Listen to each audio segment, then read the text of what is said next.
evapora el agua, se forman las nubes, después llueve. Quiere decir que el agua que está recibiendo esa planta depende del sol también, y encima necesita la luz del sol. Pero el sol está a miles y miles de millones de kilómetros de la Tierra. Pero aquel que puso el sol allá es el mismo que puso la planta, porque se dependen uno del otro, ¿no es cierto? Entonces no es casual. Es obvio que esa dependencia fue creada por una mente universal. Ahí el ateo dice, sí, sí, claro. Pero eso es la naturaleza. Esa es la sabiduría de la madre naturaleza. Han escuchado esto, ¿no? La sabiduría de la madre naturaleza. Muy bien.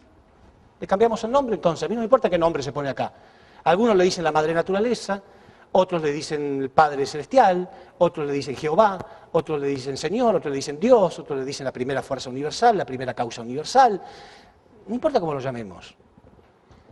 Y cuando le digo esto, el ateo se queda confundido, porque él en realidad estaba tratando de demostrar que Dios no existía, y él me está diciendo que sí.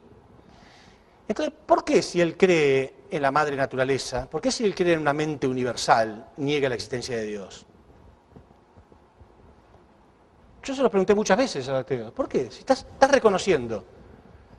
Se queda pensando, y si se pone sincero, ¿sabe qué me cuentan? Por culpa de los religiosos. Sí, porque se ha manoseado tanto a Dios y todo se le echa la culpa a Dios y las guerras santas. Ahora se habla de las guerras santas y cuando se tiran las Torres Gemelas es porque Dios, Alá, lo quiere y todo. Entonces, no. Es por los religiosos que él negaba la existencia de Dios. Mucha gente hace eso. Pero en el fondo de su ser, él cree que existe una mente universal. Entonces yo dejo de lado todo eso, dejemos de lado las religiones, dejemos de lado los religiosos. Vamos acá a hablar desde cero, empecemos desde cero. Porque si no nos vamos a pelear antes de tiempo. ¿Entienden? Y ahí el ateo resulta que no es tan ateo. Me hubiera gustado que hubiera un par de ateos para que me den la razón.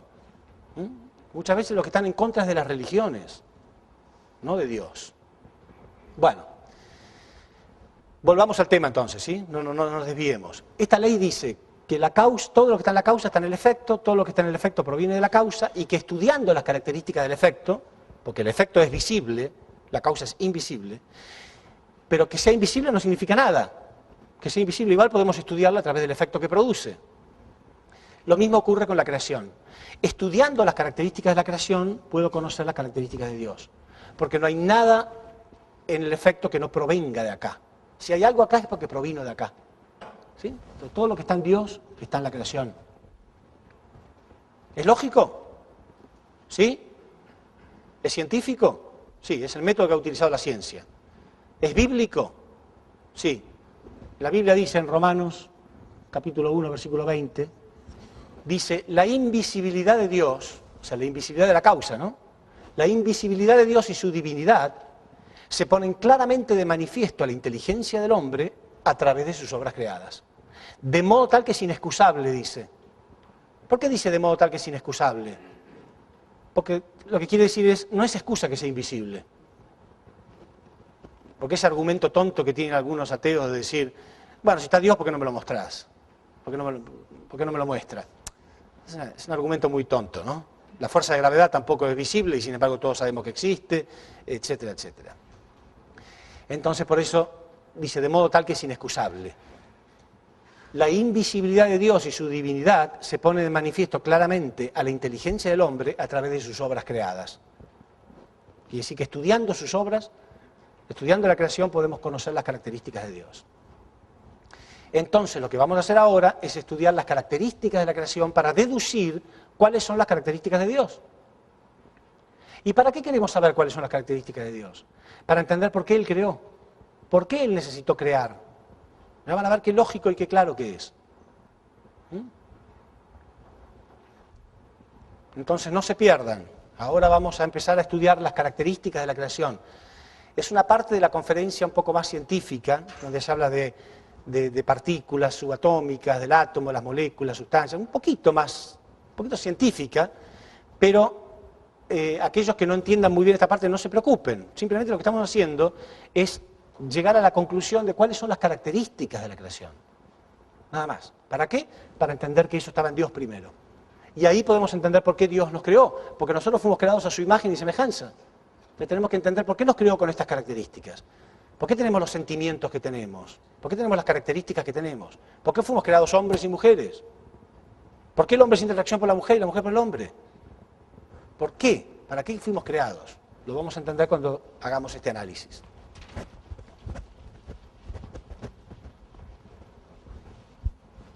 Y vamos a deducir que toda la creación tiene lo que se llama características duales. Lo pongo como título. Características duales de Dios y la creación. Vamos a deducir que todo tiene características duales. ¿Qué significa dual? Significa doble, ¿no? Una dualidad. Entonces Dios es la causa y la creación es el efecto.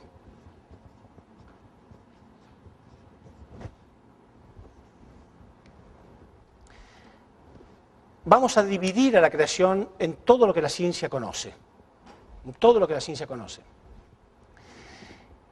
Para saber por qué está compuesto algo, la ciencia lo ha ido dividiendo, ¿no es cierto? O sea, se toma, por ejemplo, un pedazo de la carne humana y se la va desmenuzando hasta descubrir que está formada por células. Ahí se toma una célula y se la desmenuce para darse cuenta que está formada por distintas sustancias. Se divide la sustancia para darse cuenta que está formada por moléculas. Se divide las moléculas para darse cuenta que está formada por átomos y así, ¿entienden? Hasta que la ciencia, desmenuzando todo, descubre que lo más pequeño que existe, la cosa más pequeña que existe en la naturaleza, se llama partículas subatómicas. Partículas. Lo más pequeño. Estas partículas se unen entre sí para formar los átomos. Los átomos se combinan entre sí para formar moléculas. Y las moléculas diferentes se combinan entre sí para formar distintas sustancias, que puede ser el agua, una planta, un alimento determinado, una fruta, el azúcar, etcétera, etcétera. Las moléculas se combinan para formar sustancias. Y estas sustancias forman los tres reinos que conocemos, el reino mineral, el reino vegetal y el reino animal. Quiere decir que todo esto es el reino mineral, después las plantas también están formadas por moléculas, los animales, y por último, el ser más elevado de la naturaleza, el hombre. Quiere decir que acá está todo, desde lo más pequeño que la ciencia conoce, que son las partículas, hasta el hombre. No hay nada que no esté acá. Los tres reinos, ¿no? El reino mineral, el reino vegetal, el reino animal. ¿Sí? ¿Qué características tienen estas 6 entidades? Vamos a demostrar que tienen características duales.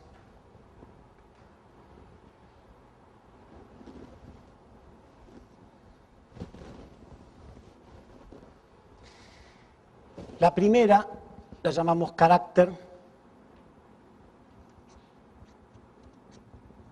interno. Y vamos a ver que es invisible. Todo lo que existe, absolutamente todo lo que existe, tiene una parte interna invisible que se manifiesta a través de una forma externa.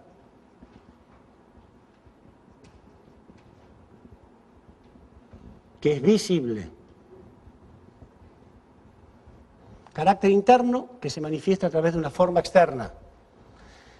¿El hombre, por ejemplo, tiene un carácter interno? Sí, lo llamamos mente, su mente, ¿no? Todos tenemos una parte interna, nuestra mente, que se divide en 3 partes, ¿no? Emoción, todos tenemos emociones, intelecto, todos tenemos conocimiento, y voluntad, que es la acción.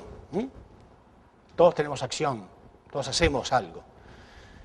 Todo esto está incluido dentro de nuestra mente, emoción, intelecto y voluntad. Pero esta parte que es invisible se manifiesta a través de nuestro cuerpo, que es la forma externa visible. ¿Cómo hacemos para manifestar nuestras emociones? Lo hacemos a través de nuestro cuerpo.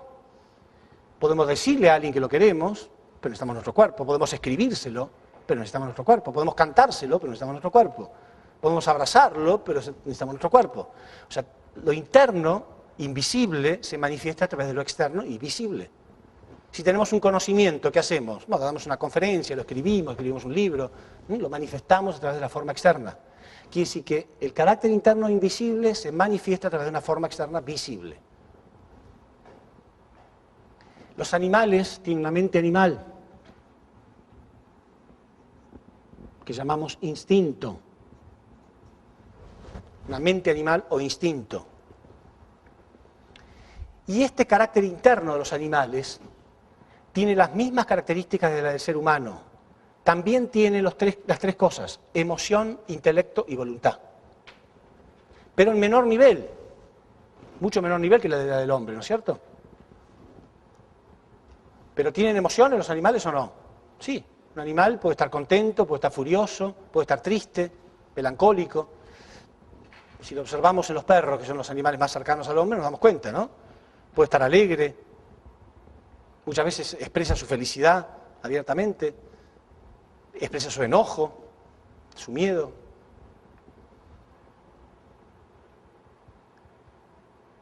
Quiere decir que tiene emoción, intelecto y voluntad igual que el hombre. ¿Tiene intelecto?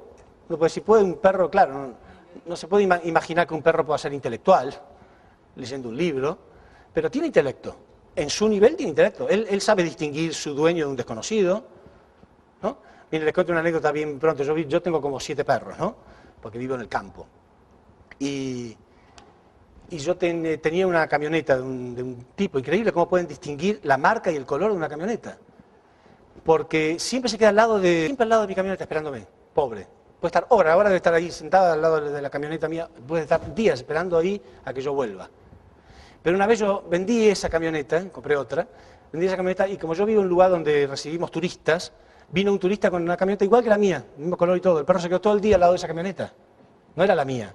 Pero quiere decir que él distingue la marca.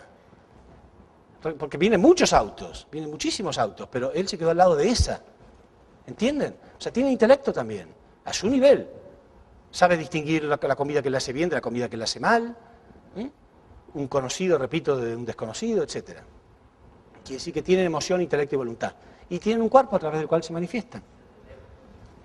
Las plantas, entonces, también tienen una mente vegetal. Y por deducción lógica, las plantas también tienen emoción, intelecto y voluntad. Y así fue como la ciencia lo fue deduciendo e hizo ciertos experimentos que también se mostraba que la planta tiene emociones.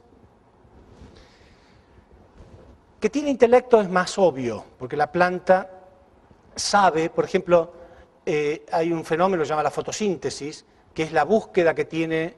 La fotosíntesis en realidad es la conversión de la energía solar, de la energía de la luz solar, en sustancias químicas. Esa es la fotosíntesis. La planta tiene la capacidad de transformar la energía del sol en sustancias químicas. Pero cuando el sol no le llega, porque hay un obstáculo, lo esquiva. Por eso hay veces que ustedes pueden ver una planta que está torcida, el tronco, algo, porque está buscando la luz del sol. Y aparte sabe que a través de sus raíces tiene que descomponer los alimentos de la tierra. Quiere decir que tiene intelecto. Lo que no se sabía hasta ahora es si tenía emociones o no.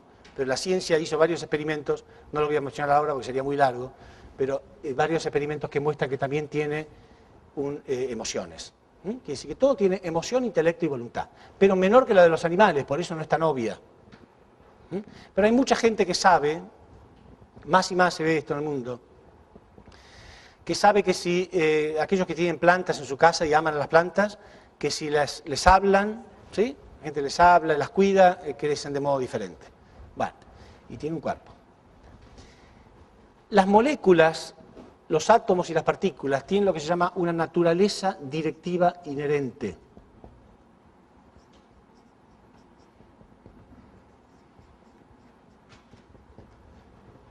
Una naturaleza directiva inherente significa hay leyes y principios que rigen su comportamiento. Eso significa que tienen carácter.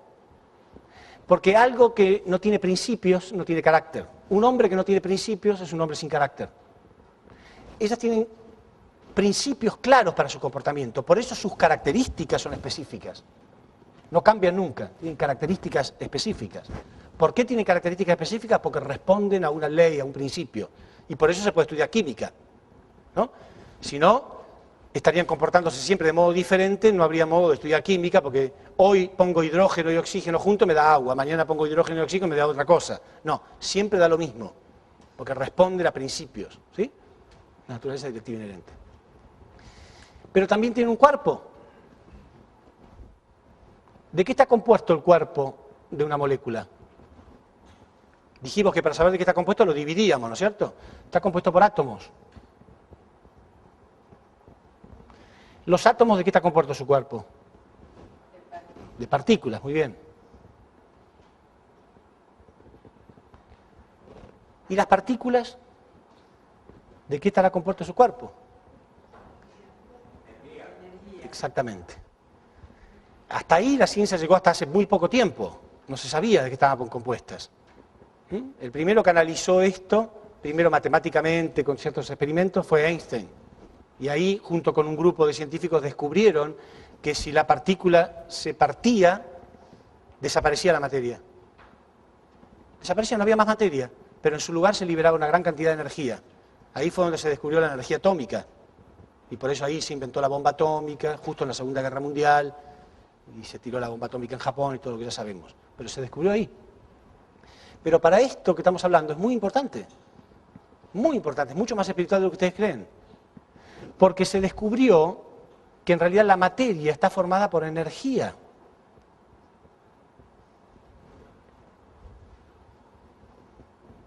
Y esa energía tiene algunas características muy interesantes. Muy interesantes. Porque tiene características, las características de Dios, en realidad. Y yo uso mucho eso con los ateos también, ¿no? Una vez le pregunté a un ateo, dígame, ¿usted cree en la existencia del universo? Sí, obvio, me contestó. Pero qué cosa maravillosa el universo, ¿no? Porque, ¿cómo será? ¿Finito o infinito? Y él me contestó, no, infinito. Ah, infinito, ok. Entonces el universo es infinito, infinito, infinito, infinito. Imagínese en su mente algo infinito. Nunca, nunca, jamás termina. Qué cosa impresionante, ¿no? Inexplicable. Entonces él se quedó pensando y me dijo, bueno, quizás sea finito, quizás sí termine. Bueno, ok, entonces quizás sí termina. ¿Y cómo termina? ¿Que hay una pared? ¿Termina con una pared, con un paredón? ¿Cómo termina? Y después de que termine, ¿qué hay? Algo tiene que haber después de eso. Entonces se quedó conflictuado y le digo, ¿ves? Usted dice que es ateo, pero cree en algo inexplicable, en algo absolutamente inexplicable que es el universo. El universo no se puede explicar. Algo que nunca termina, algo que siempre estuvo ahí, no se puede explicar muy bien. Sin embargo, usted cree en la existencia del universo. ¿No? Y entonces después le pregunté, ¿y usted cree en la existencia de la energía? Sí, obvio, porque la ciencia dice que todo es energía, todo fue constituido por energía. Pero la energía, en realidad, la ciencia dice que es siempre la misma, la cantidad de energía es siempre la misma. La energía no se puede ni crear ni destruir. Lo único que se puede hacer es transformarla en una cosa. Yo puedo transformar energía eléctrica en energía calórica, con una estufa. La estufa eléctrica, estoy transformando energía eléctrica en energía calórica. O transformo energía eléctrica en energía lumínica, un foco. La puedo transformar de una cosa a otra, pero la cantidad de energía, dice la ciencia, es siempre la misma. No se puede destruir de ningún modo. ¿Qué cosa, no? Entonces, ¿de dónde sale? Hay una fuente energética que nadie la creó, que no se puede destruir jamás, que es eterna, porque si no se puede destruir, es eterna, y los ateos creen profundamente en la existencia de la energía, porque la ciencia dice que todo es energía. Es inexplicable. Es igual que Dios. ¿No? Es inexplicable en algunas cosas. ¿Cuál es el problema en creer? Porque además, si nos ponemos a observar, esta energía, en la que usted sí cree, tiene dirección y propósito, sentido, leyes y principios. ¿Sí? No es un caos, sino que tiene dirección y propósito muy claro la energía, tiene sus leyes y principios, y tiene su propósito. Podemos entenderlo y podemos manejarlo perfectamente. Quiere decir que es obvio que no solamente existe la energía del universo, sino que hay una mente universal que la controla. Porque si no, no tendría principios. Mente y cuerpo, ¿no? ¿Se entiende? O sea, no solamente existe una fuente energética universal, sino que también existe una mente universal que la dirige y la controla. Por eso tiene leyes y principios. Por eso la energía tiene leyes y principios en su comportamiento. Por eso se puede estudiar física, química, por eso podemos estudiar la naturaleza. Y esto es Dios, la mente universal y la fuente energética universal. ¿Por qué? A ver si me siguieron bien hasta ahora, porque yo sé que acá esta parte es muy técnica, es medio fría, pero es muy importante que lo entiendan. Dijimos que todo tiene un carácter interno y una forma externa, ¿sí? Y dijimos que todo lo que está en el efecto está en la causa. Quiere decir que Dios también tiene que tener carácter interno y forma externa. ¿Sí? Todo lo que está en el efecto está en la causa. Si el efecto todo tiene carácter interno y forma externa, la causa también tiene que tener carácter interno y forma externa. La forma externa es la fuente energética universal. Es la energía del universo. Porque todo está formado por energía. Pero esa energía tiene leyes y principios, dirección y propósito claros. Por eso podemos estudiar su comportamiento. Quiere decir que el carácter interno es la mente universal. La mente universal es una fuente energética universal. Carácter interno y forma externa. Y eso nadie lo puede negar. Un ateo no puede negar eso. Porque sabe que existe la energía y además saben que la energía tiene leyes y principios. Por eso existe la física, la química, etc. Si tiene leyes y principios, quiere decir que está dirigido por algo, por una mente universal. Entonces le digo, bueno, eso es Dios. Y él me dice, no, eso no es Dios, eso es la naturaleza. Bueno, es lo mismo, cambiamos de nombre. Pero ya cree que hay una causa, hay un propósito por el cual todo fue creado. Y que nosotros provenimos de eso, porque no lo creamos nosotros. No lo estamos inventando tampoco. ¿Sí? Ahora, ¿dónde dice la Biblia todo esto que estoy diciendo? Y no lo dice. No lo dice. ¿Se entiende?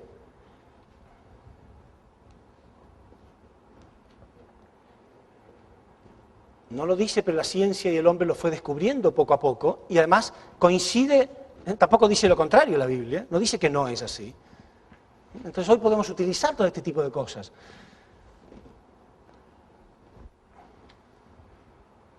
¿Cuánto es 7 por 8? 56.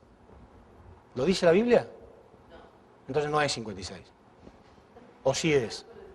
Sí, es 56. O sea, hay muchas cosas que no se dicen. No tiene nada de malo que el hombre las descubra y las explique y las analice. ¿Entienden?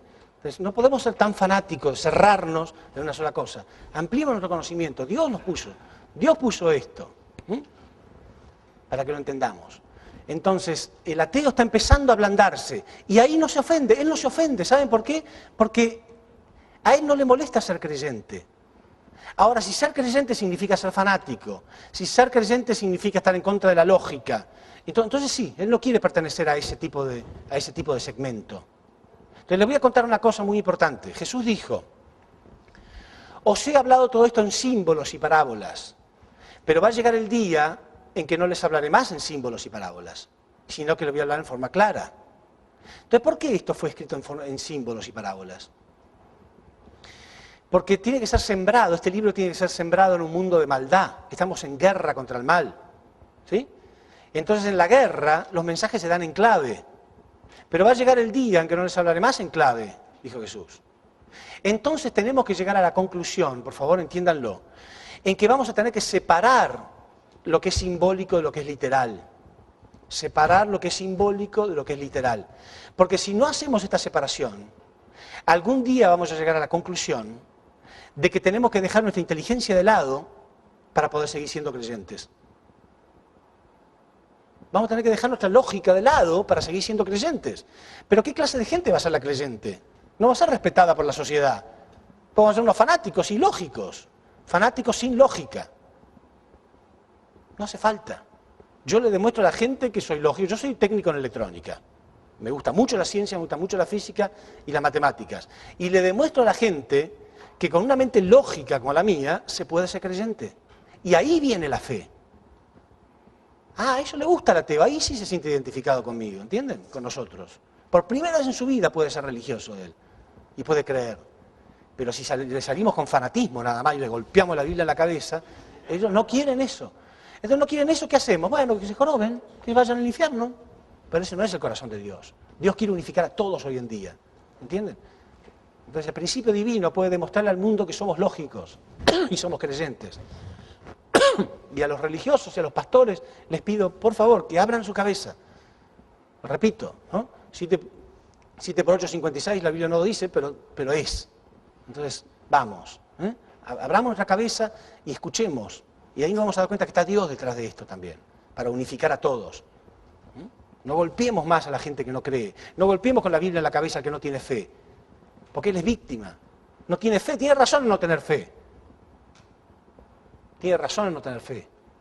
Por todo lo desastre que hemos hecho en la historia humana. Guerras en el nombre de Dios. ¿Cuántas guerras hubo en el nombre de Cristo? Tiene razón en no tener fe. Pero hoy le podemos dar fe. ¿Sí? Pero no insistamos con la misma fórmula que no funcionó. No seamos cerrados y fanáticos. Y terminen con aquello de que, bueno, son una secta. Porque los únicos que van a quedar como tontos son ellos. Porque no somos una secta, no somos tontos. Estamos en todas partes del mundo. Le estamos mostrando a la gente que de tontos no tenemos un pelo. Entonces no sigan repitiendo pavadas porque los que van a quedar mal van a ser ellos. ¿Sí? Abrámonos, abracémonos. Todos creemos en el mismo Dios, creemos en el mismo Cristo. Abracémonos. Si hay alguna diferencia, después vemos. Bueno. Entonces, me siguieron, ¿no? Dios tiene carácter interno y forma externa. Porque todo en la creación tiene carácter interno y forma externa. ¿Sí? ¿Hasta ahí se entendió bien? ¿Sí? Bueno, ahora hay otra característica dual más, que es la positividad y la negatividad. Positivo y negativo.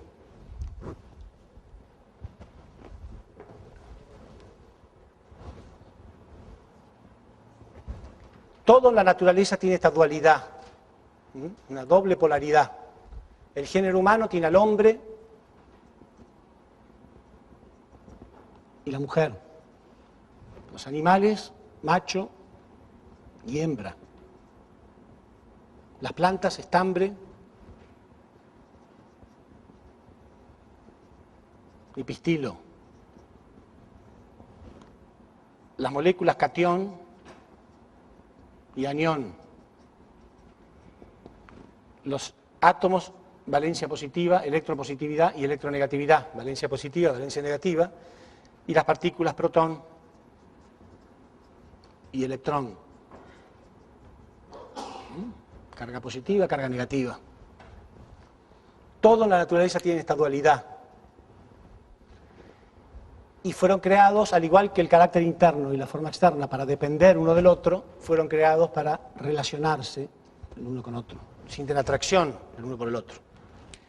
Las partículas tienen la tendencia a unirse. Protón y electrón se unen para formar un átomo.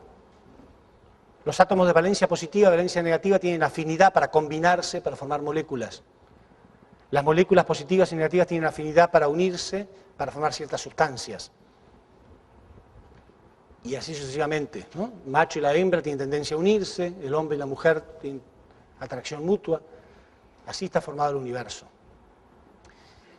Y dijimos que lo que está en el efecto está en la causa. Entonces Dios también tiene características masculinas y femeninas. Dios no es hombre nada más.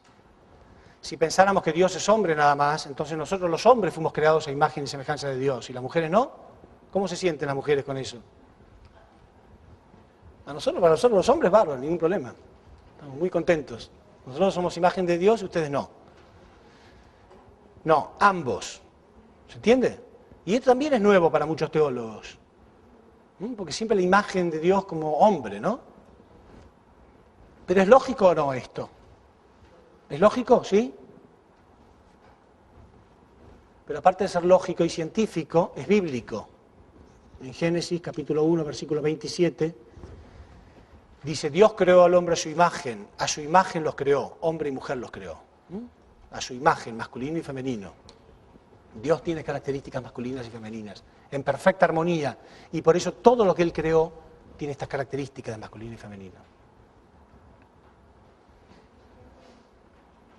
Ahora, repito, ¿de qué sirve saber todo esto? Que puede sonar muy técnico, muy científico. en realidad, si lo dejáramos ahí, no sirve para nada, ¿no? Tenemos que llegar a una conclusión de todo esto. La conclusión de todo lo que estamos hablando ahora va a llegar cuando explique ahora la próxima ley.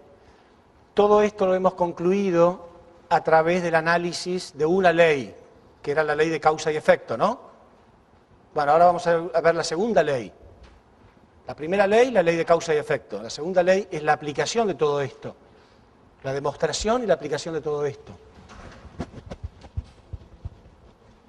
Pero no se olviden de esta primera parte, ¿no? Muy simple todo. Todo lo que dije no tienen que recordar todo lo que dije. Tienen que recordar carácter interno, forma externa, masculino y femenino. Las características duales.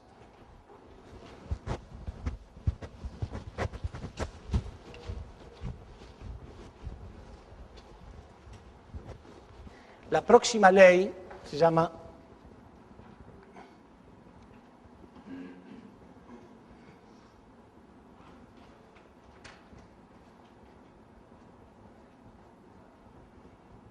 la ley o el principio de dar y recibir. Fundamental. Presten mucha atención, porque de acá sí que vamos a deducir el propósito por el cual Dios creó. El propósito de la creación se va a deducir de acá. Si no entienden esto, nunca van a entender nada. Ni la Biblia, ni el principio divino, ni nada. El que entró 5 minutos tarde se pierde esta parte, se puede ir, porque los 3 días ya no tienen más propósito. En serio, es muy importante. Voy a explicar una ley fundamental, absolutamente fundamental en el universo. La ley más fundamental del universo. La ley más fundamental del universo. Tan fundamental que no hay absolutamente nada en el universo, nada, que funcione fuera de este principio que voy a explicar ahora. Repito, para los que entran, ¿no? Estoy explicando la próxima ley. La primera ley era la ley de causa y efecto. Ya llegamos a varias conclusiones. Pero esta ley que voy a explicar ahora es la ley más fundamental del universo. Si no entienden esta parte que voy a explicar ahora, no van a entender nada de todo el resto que sigue. Nada tiene propósito.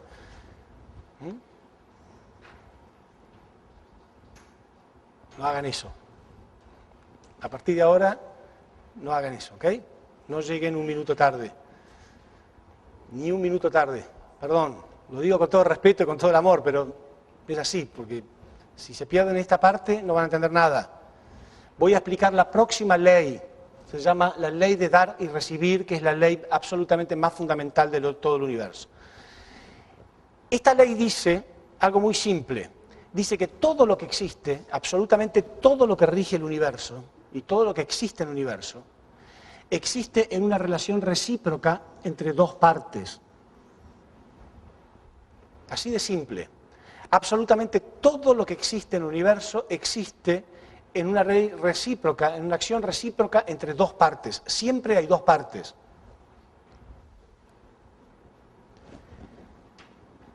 Y a esa ley, esa acción recíproca la llamamos justamente dar y recibir. Repito, esta ley fundamental del universo dice que absolutamente todo lo que existe en el universo existe basado en una relación recíproca entre 2 partes. Siempre hay 2 partes.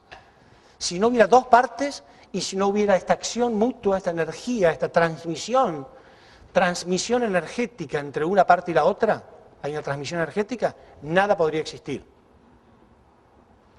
Ahora voy a poner algunos ejemplos para que vean que es así.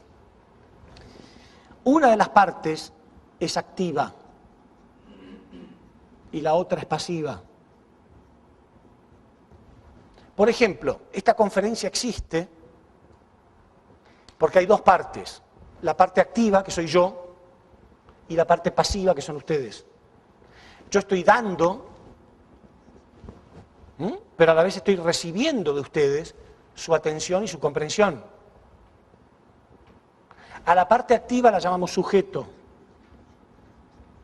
y a la parte pasiva objeto. Significa, si no estuviera el objeto, ¿podría existir esta conferencia? si ustedes no estuvieran acá, ¿qué hago yo? ¿Hablo solo? ¿Entienden? ¿Qué parte es más importante? Las dos. Ninguna de las dos es más importante que la otra. No tiene sentido que ustedes estén escuchando a nadie que está hablando, no hay nadie hablando y ustedes están ahí 3 días sentados, ni tiene sentido que yo esté hablando y no estuvieran ustedes. Hay una parte activa y una pasiva. Hay una acción de dar y recibir. Si no, no podría existir esta conferencia. Un ser humano existe a través de la relación entre su mente y su cuerpo. ¿Sí? La mente ordena y el cuerpo responde. Si no hubiera esta acción de dar y recibir, el ser humano no podría existir. Hay una relación recíproca entre su parte interna y su forma externa. Y todo el universo está basado en este principio. Un átomo existe porque existe el protón con carga positiva y el electrón con carga negativa. Se unen el protón y el electrón y forman un átomo. Todo el universo está formado por este principio universal, la acción de dar y recibir. Bueno, ¿entienden bien? Es muy importante, porque de acá vamos a concluir, de acá vamos a deducir el propósito de la creación de Dios.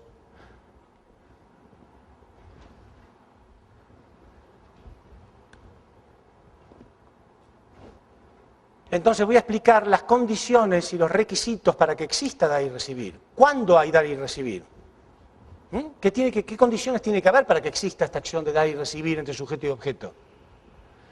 Bueno, la primera condición ya la dije, tiene que haber un activo y un pasivo, mínimo uno y uno, ¿no? ¿Qué pasaría si hubiera dos sujetos? ¿Puede haber dos sujetos? Sí. Es en el caso cuando dos personas discuten, ¿no? Uno habla y grita y el otro no quiere escucharlo, o sea, no quiere recibir, él quiere estar en la posición activa, entonces él grita más fuerte, los dos gritan más fuerte, son dos personas discutiendo. Pero entonces no hay armonía, porque esto es la definición, ya van a ver ustedes, de las cosas más importantes de la vida. De acá se va a deducir la definición de las cosas más importantes del universo, porque como dije antes, no hay nada que no esté regido por este principio universal, nada. Esta es la definición de armonía. ¿Quién no quiere armonía en su vida? ¿Quién no está buscando la armonía y la paz? Bueno, esta es la definición de armonía. Fíjense ustedes, ¿se puede concebir el concepto de armonía si no hubiera dos partes? No, ¿no es cierto? Porque siempre hay armonía entre algo y algo, ¿no? Armonía entre el esposo y la esposa, armonía entre un hombre y su guitarra, armonía entre la mente y el cuerpo, ¿no? Cuando una bailarina hace un movimiento muy bonito, uno dice que armonía, ¿sí? Porque su mente, su cuerpo está respondiendo a las órdenes de su mente. Siempre que hablamos de armonía, hablamos de dos partes. Si alguien entrara acá ahora, podría decir qué grupo armonioso, ¿no? ¿Sí? Hay un grupo armonioso, hay paz. Ahora, si hubiera dos sujetos, si esto fuera un debate y uno le grita al otro, alguien entra y diría, ¿qué armonía? No, diría, ¿qué es esto? Están todos matando, están peleando, me voy. ¿Sí? Quiere decir que esta es la definición de armonía. Si hay dos sujetos, no hay armonía, hay conflicto. Si hay dos objetos, los dos pasivos, ocurre a veces, ¿no? Cuando dos personas tímidas se conocen, ¿no? Y uno dice, mucho gusto, y ya no se animan, no sabe más qué decir, porque es tímido, los dos son tímidos, son los dos pasivos, ninguno de los dos dice nada, tampoco hay acción de recibir, no ocurre nada ahí, ¿no es cierto? O sea, tiene que haber por lo menos un sujeto y un objeto. Ahora, no quiere decir que no puede revertirse la posición.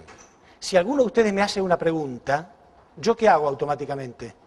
Me callo la boca, ¿sí? Porque él pasó en la posición de sujeto, entonces yo para mantener la armonía tengo que pasar en la posición de objeto. ¿Se entiende? Entonces cambia y practicamos eso sin darnos cuenta, ¿no es cierto? Si alguien pasa en la posición de sujeto, uno se calla y lo escucha para seguir manteniendo este mismo principio y para seguir manteniendo la armonía. ¿Verdad? Bueno, entonces tiene que haber un sujeto y un objeto. No dos sujetos o dos objetos, sino uno y uno. Entonces, el primer requisito es ese. Primer requisito, activo y pasivo.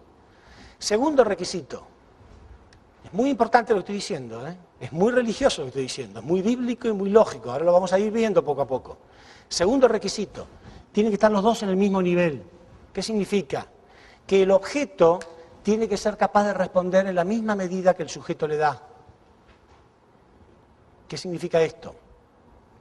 Si ustedes tuvieran 2 años de edad, ¿sí?, no podrían entender nada de lo que yo estoy hablando, cuando hablo de la energía universal, protones, electrones, características duales. Un chico de 2 años no podría entender nada, ¿no es cierto? Quiere decir que el objeto tiene que estar más o menos en el mismo nivel, ser capaz de responder en la misma medida. Por eso hay una ley física que llama a este mismo principio, lo llama principio de acción y reacción. Y dice lo siguiente, en física se estudia esto, alguno de ustedes lo habrá estudiado en la escuela. Dice que a toda acción que uno realiza hay una reacción de igual intensidad pero de sentido contrario. Principio de acción y reacción. A toda acción que uno realiza hay una reacción de la misma intensidad pero de sentido contrario. Es el ejemplo que da la física de por qué cuando uno tiene una pelota contra la pared rebota. Porque a esa acción hay una reacción de igual intensidad pero de sentido contrario. Es la explicación que da la física de por qué si yo estoy ejerciendo una fuerza sobre el piso, ¿sí? Yo ejerzo una fuerza sobre el piso, este es el piso. Yo, en la posición de sujeto, estoy ejerciendo una fuerza. Pero el piso me sirve como objeto de apoyo, porque me está respondiendo con una fuerza de la misma intensidad, pero de sentido contrario. Objeto. El sujeto inicia la acción y el objeto responde con la misma intensidad. Si el piso no fuera capaz de responder con la misma intensidad en sentido contrario, mi fuerza seguiría de largo. O sea, yo me hundiría. ¿Sí? Con ustedes lo mismo. Yo doy en un nivel, ustedes me responden en el mismo nivel. ¿Sí? Por eso me preocupo tanto cuando alguien entra tarde, que se pierda una parte, porque después yo ya me veo todo el futuro. Si todos hacen eso, mañana o pasado yo voy a estar hablando a un grupo que no entiende casi nada. Porque este se perdió esta parte, aquel se perdió la otra parte, el otro se perdió otra parte.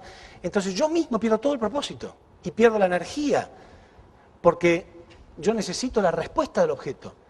Son como las pilas recargables, ¿no? Uno las gasta pero las vuelve a cargar, ¿no? Entonces yo doy, pero como recibo de ustedes, yo tengo el entusiasmo. Pero si estoy hablando de un grupo de personas que no entienden nada de nada, entonces es una frustración, ¿se entiende? Es una acción de dar y recibir. Por eso yo estoy protegiendo el futuro, estoy protegiendo la conferencia de mañana y todo, queriendo que ustedes entiendan.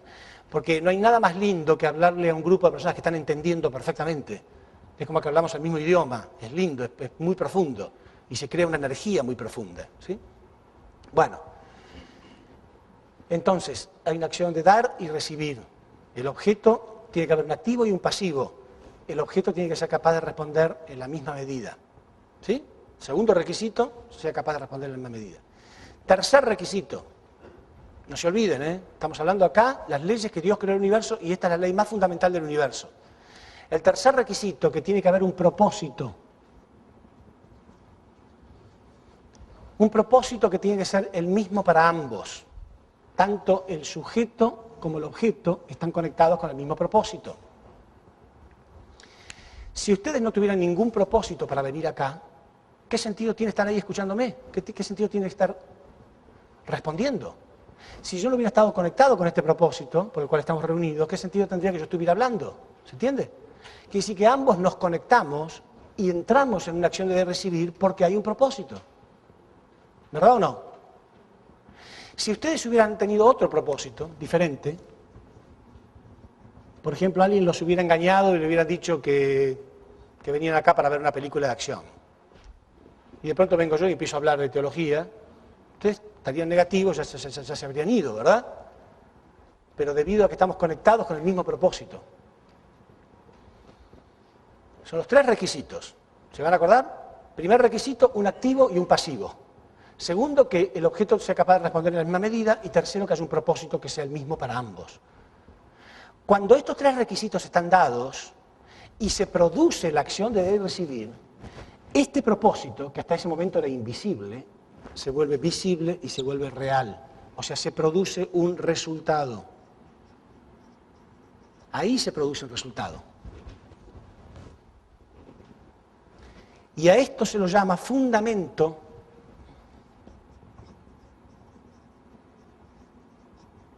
de 4 posiciones.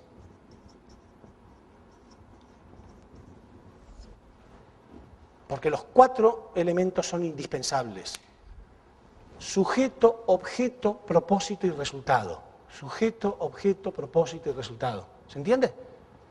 Y todo, absolutamente todo lo que existe, está basado en este fundamento. Por eso se lo llama fundamento, que es sinónimo de base. Fundamento o base.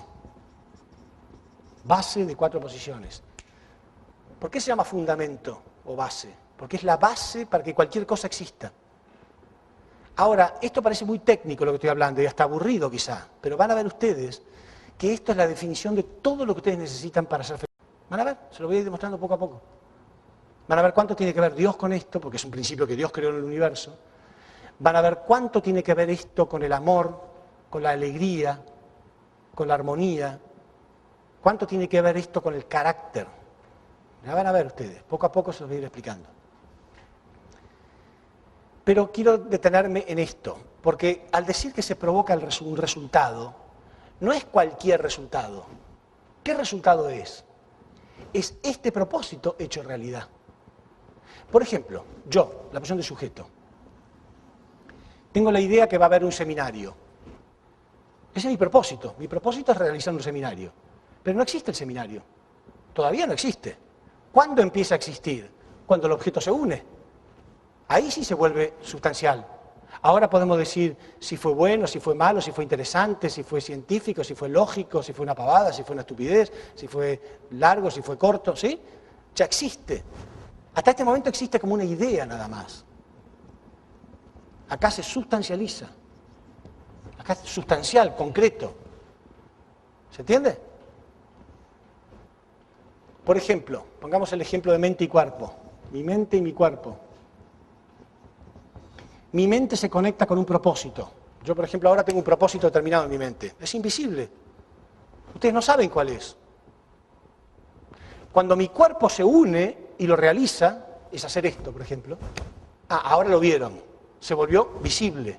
¿Se entiende? Cuando el objeto se une, este propósito llega a existir. Lo mismo ocurre con el plan de Dios. Dios, en la posición de sujeto, tiene un plan, una idea determinado. Hasta que el objeto no se une a eso, nosotros, el hombre, ya lo vamos a ver, ese resultado no existe, no se concreta. ¿Sí? Si no se concreta, podemos pensar que esa idea no existió. Y hasta podemos pensar que el sujeto tampoco existe. ¿Sí? Pero cuando se une, entonces esto llega a ser concreto y sustancial. Pero el sujeto depende del objeto. Depende de él, necesita de él. ¿Se entiende? Esta es la definición de armonía, dijimos. La acción de recibir es la definición de armonía. Donde hay armonía, hay belleza. No se puede concebir la belleza fuera del criterio de armonía. Primero tenemos que entender cuál es el concepto de armonía. Y ahí entendemos cuál es el concepto de belleza. ¿Sí o no? Ahora, ¿qué pasa cuando nosotros, en la posición de sujeto, cualquiera de ustedes, encuentra un objeto? Porque fíjense que nosotros fuimos creados para buscar un objeto, para relacionarnos con objetos. Cada uno de nuestros sentidos, nuestros 5 sentidos, nos muestran que fueron creados para relacionarse con objetos. Porque el tacto es para tocar objetos, la vista es para ver objetos, ¿no? El gusto es para saborear objetos, el oído es para oír los objetos. O sea, todos los 5 sentidos muestran que fuimos creados para relacionarnos con objetos. Entonces, ¿qué pasa cuando encontramos un objeto que nos responde? Se experimenta una energía determinada, un sentimiento determinado. Por ejemplo, ustedes son chiquitos, cuando eran chicos, ¿no? Y un día vieron otro chico que pasa andando en bicicleta. Enseguida sienten, qué divertido, ¿verdad o no? A todos nos ha pasado, ¿no? Qué divertido el día que me pueda subir ahí y puedo ir a donde yo quiera a alta velocidad y todo eso. Y ahí quieren una bicicleta, aunque sea prestada, ¿no? Alguien les presta una bicicleta, ustedes se suben y se pegan un flor de golpe, ¿sí o no? ¿Quién no se ha caído de la bicicleta? Significa, el objeto al principio no me responde. No hay una armonía entre el objeto y yo. Entonces me siento frustrado, ¿no? Nos caemos y no sabemos, ¿verdad o no? ¿No les pasó a todos? cuando uno poco a poco empieza a dominar ese objeto, empieza a sentir alguna energía especial. Hay algo que no se puede explicar. Puede ser con una bicicleta, puede ser andando a caballo. Yo ando mucho a caballo, yo juego al polo, me gusta mucho el caballo. Y la sensación es indescriptible. Cuando uno va a toda velocidad, a todo galope arriba de un caballo y siente que él le va a responder a lo que uno quiere, porque en el polo uno cambia de dirección, frena, galopa de nuevo, para. Es el objeto respondiendo, esa energía, ¿no? Cuando el objeto responde, ¿cómo la definimos? ¿Cómo definimos ese entusiasmo? Alegría. Esa es la alegría.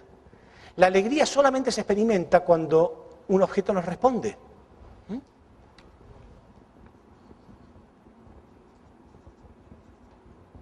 O el chico quiere aprender a andar en bicicleta para sentir tristeza. Él quiere aprender a andar en bicicleta para sentir alegría. Cuando ustedes en una fiesta, por ejemplo, están parados así como estoy parado yo acá y cuentan un chiste a alguien, ¿no quiere que la gente se ría? Si la gente estalla en una carcajada, uno siente alegría también, ¿no es cierto? Porque el objeto está respondiendo. Yo nunca habría dado más de 2 conferencias en mi vida si la gente no le interesara lo que yo digo. No me hubiera dedicado a esto, porque ¿para qué? Pero uno siente que el objeto responde, las cosas lindas que ustedes me dicen, que han escuchado. Entonces uno más y más y más. Y me puede doler la garganta y tener 45 grados de fiebre, que uno quiere más, porque siente una gran alegría. ¿Entienden? La alegría surge cuando el objeto nos responde. ¿Sí? Y cuando yo encuentro un objeto con el cual siento alegría, y en esa relación hay belleza y armonía, ahí yo puedo sentir un gran amor.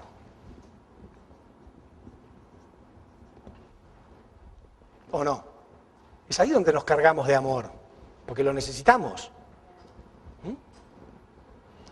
Entonces, estas 4 cosas son absolutamente fundamentales y por eso lo llamamos fundamento de 4 posiciones.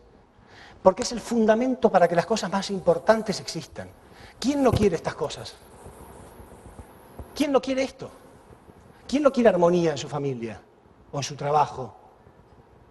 ¿Quién no quiere belleza en una relación? ¿Quién no quiere experimentar alegría en su familia? Cuando llega a casa, sentir alegría de llegar. La alegría de los que lo reciben y la alegría uno de estar llegando. Y entonces sentimos amor. ¿Quién no quiere amor? ¿Sí? Todos queríamos estas cosas, pero estábamos esperando que lluevan del cielo por casualidad. No sabíamos que había una fórmula, hay un principio por el cual Dios crea estas cosas. ¿Sí o no? Hay una razón, hay un modo que esto se crea, se produce. El modo para producir estas cosas es conseguir que el objeto me responda. ¿Y cómo hago para que el objeto responda y haya armonía, belleza, amor y alegría? Buscando un propósito común. Un propósito que sea común para ambos. ¿Sí? Pero hacemos todo lo contrario. En nuestra familia, en nuestra casa, en matrimonio, en todos lados. Buscamos la diferencia. ¿Sí? ¿No? Buscamos la diferencia. A ver, a lo mejor alguno por ahí está con la Biblia esperando a ver en qué punto me equivoco. Entonces, ¿cómo va a haber armonía? ¿Sí? Me presentan una persona y ¿tú de qué cuadro eres? Yo soy del cuadro contrario. ¿Y tú de qué partido político eres? ¿Tú eres de derecha o de izquierda? De izquierda, yo soy de derecha. Todos buscamos lo contrario y después nos quejamos de que no hay armonía. Busquemos los puntos en común. Sepamos escuchar a los otros. Todo es interesante. Cualquier persona que nos hable de cualquier tema es interesante si uno tiene un poco de imaginación. Cuando uno encuentra un propósito verdadero, van a ver que enseguida hay acción de recibir. Cuando hay acción de recibir, ambos van a experimentar estas cosas. Ambos van a experimentar amor, armonía, belleza y alegría. Y ahí nuestra vida se empieza a ser mejor. ¿Entienden? Pero si buscamos enseguida las diferencias, ¿no? Siempre vamos a encontrar diferencias. Pero si buscamos las cosas en común, las vamos a encontrar también. Hay muchas cosas en común. Hay que fabricar esto se fabrica. Hay que ser sabio. La sabiduría nos enseña cómo fabricar este tipo de cosas y llevarlas a donde quiera que uno vaya. Pero diga la verdad, hasta ahora nos hemos manejado de modo tal que uno va a un nuevo trabajo, un nuevo barrio, una nueva ciudad, lo que sea, o le van a presentar a la familia de su novio o su novia, ¿no? Y espera a lo mejor la suerte. ¿Se acuerdan que yo ayer en televisión hablaba de la suerte, hoy también? A ver si tengo suerte. No existe la suerte. A lo mejor tengo suerte y hay amor. A lo mejor tengo suerte y hay armonía y belleza y alegría. No es una cuestión de suerte, es una cuestión de carácter. Uno puede construir estas cosas si tiene un poco de sabiduría. Las construye él. Entonces va sin miedo a un nuevo trabajo. Yo voy sin miedo a un nuevo trabajo. Porque aunque me presenten a alguien totalmente negativo, malo, resentido, fea persona, yo voy a encontrar el modo de encontrar algún propósito que lo haga sentir bien, sin ser falso. No necesito ser falso.